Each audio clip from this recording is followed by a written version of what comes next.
Assalamualaikum warahmatullahi wabarakatuh. Halo semua, kembali lagi di channel Redar Manhwa.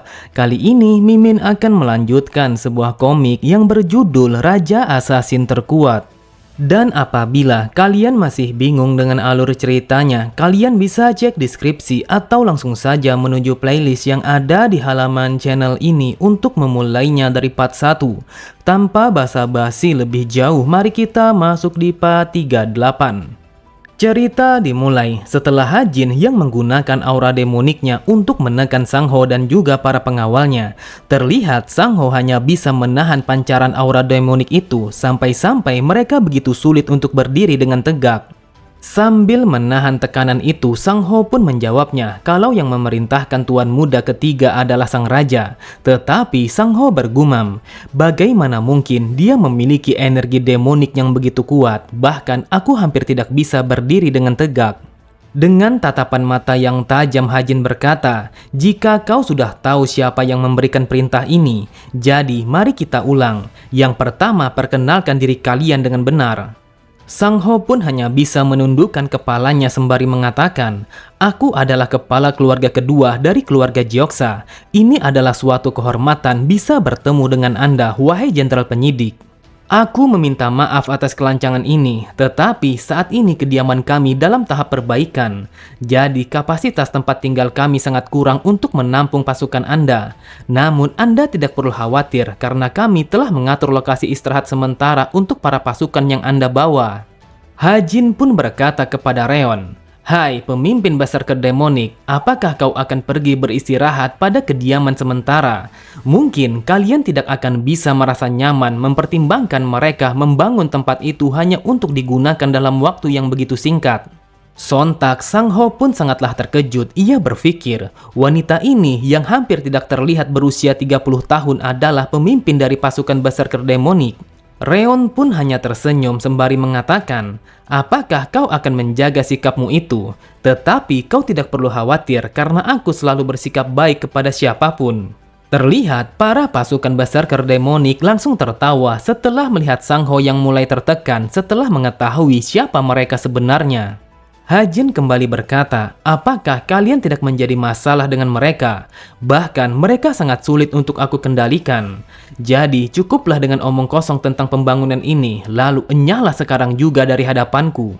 Tiba-tiba saja sebuah ledakan aura demonik telah menghancurkan pintu gerbang yang melindungi kediaman sang pemimpin keluarga Gyeoksa.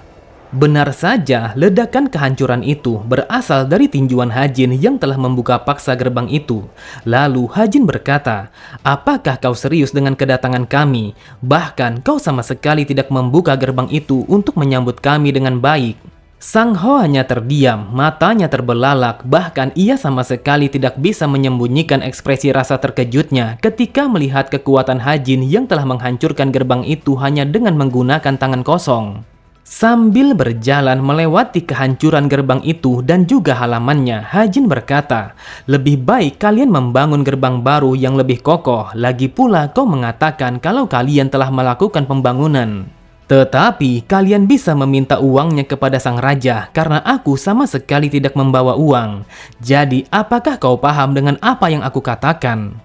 Cerita berpindah pada kediaman utama sang raja demonik. Terdengar Yoseong yang menyampaikan kepada sang raja bahwa putra ketiga telah sampai pada kediaman Gyeoksa sekitar 30 menit yang lalu. Saat mendengar sang raja yang mengatakan bahwa ia telah mendengar kalau pasukan berserker telah ditugaskan sebagai pengawalnya, Yoseong pun mengatakan, kita tidak memiliki pilihan yang pantas selain mereka, namun mereka juga sangat sempurna untuk memainkan peran itu. Hanya dengan reputasi buruk mereka saja, seharusnya bisa membantu mereka untuk menghindari sebuah konflik. Dan saya merasa kalau ini adalah kombinasi yang sangat bagus.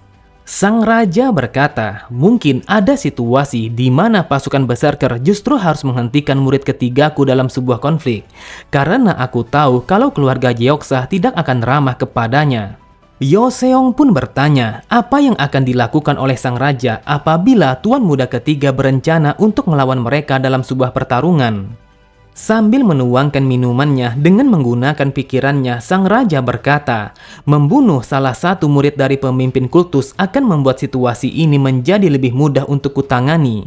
Akan tetapi, aku tidak berpikir kalau putra ketiga akan kalah melawan mereka, sekalipun yang ia lawan adalah pemimpin dari keluarga Gyeoksa. Jadi, aku akan percaya kepadanya bagaimana dia akan menyelesaikan situasi ini. Aku tidak bodoh untuk memberikan sebuah kepercayaan kepada seseorang yang tidak bisa aku tebak. Aku tahu kalau murid ketiga telah pergi kepada aula hukum pidana. Mereka telah berhasil menemukan banyak hal tentang putra ketiga. Namun, meskipun begitu, yang mereka dapatkan tidaklah semuanya. Mendengar perkataan sang raja, Yoseong bergumam, "Sejak dari dulu, aku merasa bahwa sang raja bisa menebak segalanya, entah itu sesuatu ataupun orang lain. Akan tetapi, entah kenapa dia tidak bisa menebak pemikiran tuan muda ketiga." Sang raja kembali berkata, bukan karena putra ketiga mencoba untuk menutupinya, karena hal itu sangatlah mustahil meskipun dia telah mencobanya. Tetapi masih ada sesuatu yang tidak aku ketahui tentang dirinya yang sebenarnya. Aku berharap dengan memberikannya misi ini akan membantuku untuk melihat apa yang tidak bisa aku lihat dari diri putra ketiga. Cerita kembali berpindah pada kastil utama keluarga Gyeoksa. Terdengar seseorang yang melaporkan bahwa jenderal penyidik yang dikirim langsung oleh sang raja telah memaksa masuk ke dalam kediaman ini. Sang pemimpin dari keluarga Gyeoksa yang bernama Hongkwan, ia bertanya kepada orang itu kemana ia membawa orang-orang yang telah diutus oleh sang raja demonik. Orang itu pun mengatakan kalau dia telah membawa mereka kepada pavilion naga. Dengan kesalnya Hongkwan berkata, bagaimana bisa ia memaksa masuk ke dalam kediaman kita melalui kepala keluarga kedua yang memimpin keluarga ini? Orang itu berkata, dia mungkin adalah lawan yang cukup sulit untuk ditangani karena dia adalah murid yang dipilih langsung oleh sang raja. Mendengar itu, Hongkwan kembali berkata, apakah yang kau maksud tuan muda ketiga? Aku tidak menyangka kalau kau akan peduli dengan bocah sepertinya. Ketika mendengar orang itu yang berkata dia mungkin terlihat muda, akan tetapi hal itu tidak menjadikannya sebagai lawan yang mudah, Hongkwan pun berkata, aku tidak meremehkannya, akan tetapi dia hanya terlihat seperti seseorang yang tidak pantas untuk dicemaskan. Kau tidak perlu begitu tegang, memang benar rumor yang telah kita dengar tentang tuan muda ketiga sangatlah bagus. Tetapi saat seseorang berbakat dalam seni bela diri, sudah pasti kalau mereka akan bodoh. Apakah kau tahu aku memiliki kecerdikan yang sangat sulit untuk dilawan meskipun itu adalah seseorang dengan pengalaman yang begitu banyak? Jika ada seseorang yang bertanya tentang keberadaanku, maka katakan saja kepada mereka kalau aku sedang memulihkan diri setelah sakit, dan katakan kepada mereka kalau aku akan mengundang mereka untuk makan malam secara resmi. Setelah kepergian orang itu, Hongkwan berkata, jujur saja aku sedikit penasaran bagaimana tuan muda ketiga yang rumornya telah beredar luas belakangan ini. Kemudian terlihat seorang wanita yang berambut panjang telah keluar dari balik kamarnya sembari mengatakan, mengapa kau begitu lembut kepadanya? Bukankah dia adalah orang yang telah menghancurkan putramu? Jadi mengapa kau tidak marah? Dengan sorot mata yang begitu tajam, Hongkwan berkata, aku tidak ingin menanggapi orang bodoh yang kalah dalam pertarungan sebagai putraku. Seharusnya dia mati dengan gagah berani demi kehormatan keluarga ini. Tetapi apa yang terjadi, dia bahkan tidak hidup ataupun mati.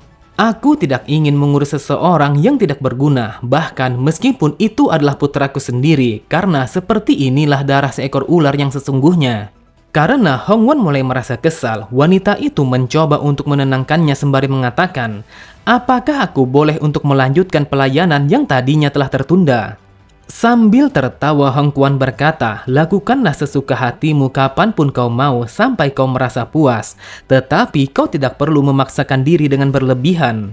Cerita berpindah pada bagian luar kediaman keluarga Gyeoksa. Terlihat Hajin yang sedang berjalan di malam itu, ia bergumam, aku pernah ke tempat ini sebelumnya ketika aku harus membunuh pemimpin pasukan terbaik dari keluarga Gyeoksa.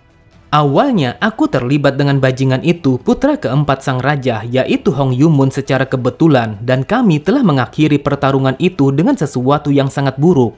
Kemudian Hajin melihat Goldie yang sedang berjalan mengitari tempat itu. Hajin pun bertanya-tanya apa yang dilakukan oleh binatang rubah itu hanya seorang diri di luar sana. Tetapi Hajin menyadari ada sesuatu yang berbeda dengan sikap Goldie, yang seakan-akan kalau Goldie telah merasakan sesuatu yang sangat berbahaya. Namun, tiba-tiba saja Hajin menyadari kehadiran seseorang yang tidak asing bagi dirinya, seseorang yang sangat tidak menyenangkan untuk ia temui.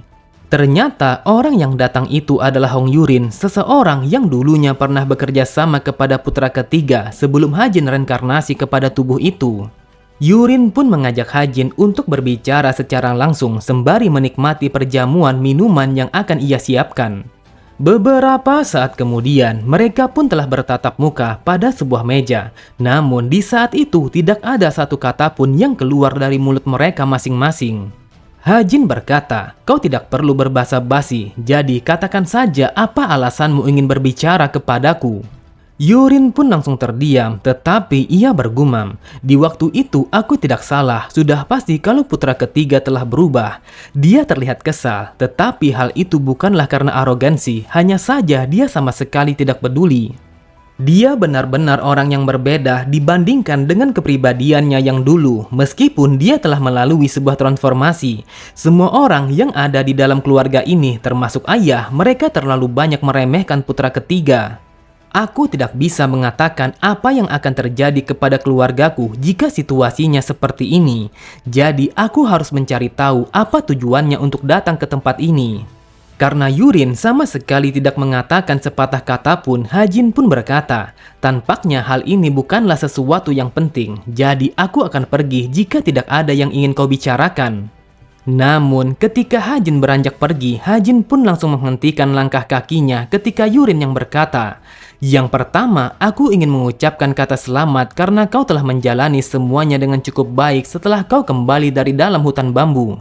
Kau tidak hanya menerima perhatian spesial yang diberikan langsung oleh sang raja, akan tetapi kau juga telah mendapatkan sebuah gelar sebagai jenderal penyidik." Dengan sinisnya Hajin berkata, "Apa sebenarnya yang ingin kau katakan? Apakah kau ingin meludah kepada wajah seseorang yang telah menghancurkan kehidupan kakakmu itu?" Yurin pun berkata, "Tentu saja tidak seperti itu. Hanya saja aku sangat berterima kasih karena kau telah menghancurkannya, sebab aku sama sekali tidak suka kepadanya." Namun Yurin terdiam dan wajahnya langsung memerah ketika Hajin yang berkata, "Kau cukup muda, akan tetapi aku tidak tahu mengapa kau bisa membenci terhadap saudaramu sendiri. Orang yang hampir saja membunuh anggota keluargamu telah berdiri di hadapanmu, namun kau malah berterima kasih kepadanya." Saat mendengar Yurin yang mengatakan kalau kakaknya adalah sebuah penghalang bagi jalannya, Hajin pun berkata, "Dia bukanlah penghalang, namun dia seperti dinding yang sama sekali tidak bisa untuk kau panjat. Asal kau tahu, meskipun dia adalah sampah, tetapi aku tahu bahwa dia sama sekali tidak akan ragu saat ia mencoba untuk menghunuskan bilah pedangnya. Dia adalah sampah, tetapi dia tidak kehilangan kualitasnya sebagai seniman bela diri. Namun, aku sama sekali tidak bisa mengatakan hal yang sama kepada orang sepertimu. Dia jauh lebih baik daripada orang sepertimu yang menempel kepada orang lain bagaikan seekor lintah daripada bertarung karena takut walaupun memiliki impian. Dia bukanlah orang bodoh yang pantas dicemooh oleh lintah sepertimu." Terlihat Yurin begitu kesal, ia berkata, "Biar aku berikan sebuah peringatan kepadamu. Entah itu kau ingin menemukan sebuah bukti tentang korupsi atau apapun itu dengan mengambil pekerjaan ini. Tetapi kau harus tahu untuk menundukkan kepalamu kepada seseorang jika ada sesuatu yang sangat kau inginkan." Dengan santainya Hajin menanggapi perkataan Yurin, ia berkata, "Aku menilai siapa yang pantas ataupun tidak pantas untuk menundukkan kepalaku. Namun dengarkan aku baik-baik, kalian sangat tidak pantas akan hal itu. Rasanya akan sangat lucu karena kau adalah orang terakhir dari keluarga ini yang memiliki pikiran waras. Tetapi aku akan memperingatkanmu karena aku merasa kalau kau memiliki sebuah keberanian untuk melakukan sesuatu dengan menemuiku. Jadi, dengarkan perkataanku, jika kau sungguh menghargai keluargamu, maka beritahu mereka untuk berhenti bermain-main dengan trik murahan di hadapanku." Beberapa saat kemudian, ketika Hajin kembali ke kamarnya, Hajin begitu heran ketika melihat Goldie yang bertingkah tidak seperti biasanya. Ada apa dengan dirinya? Dia hanya tidur sejak kami tiba di tempat ini. Dia bahkan tidak mau makan, sampai-sampai bulunya telah rontok. Namun, dari arah belakangnya, Ma Dongpil berkata, "Wahai Tuan Muda, persiapan telah selesai. Kepala keluarga utama dan juga para petinggi akan menghadiri perjamuan di malam ini." Aku berpendapat karena kita telah berada di bawah perintah langsung dari sang raja, aku merasa akan mudah bagi kita untuk mengendalikan suasananya. Hajin pun mengatakan, aku merasa tidak seperti itu. Sejak dari awal mereka telah mencoba untuk memisahkanku dari pasukan berserker, dan mereka mencoba untuk mengurungku di istana yang asing. Aku yakin kalau mereka akan terus mencoba dan memainkan sebuah trik untuk membalas dendam.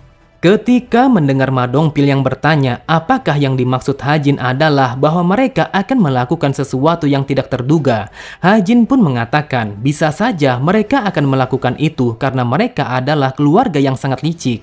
Tetapi tidak ada gunanya untuk mencempaskan kemungkinan apa yang akan mereka lakukan. Namun meskipun mereka tidak mengundang kalian, akan tetapi kalian berdua harus ikut denganku karena ini adalah sebuah misi. Jadi mari kita pergi sekarang juga. Aku yakin kalau kau tidak akan membuat masalah. Tetapi jika dibutuhkan tidak ada yang lebih baik selain dirimu untuk membuat sebuah kekacauan di dalam pertemuan itu. Sambil tersenyum, Reon pun berkata, yang aku perhatikan, sejujurnya kau sangat ingin di dalam pertemuan itu akan terjadi sebuah kekacauan. Itulah sebabnya kau memiliki mata yang bagus dengan membawaku.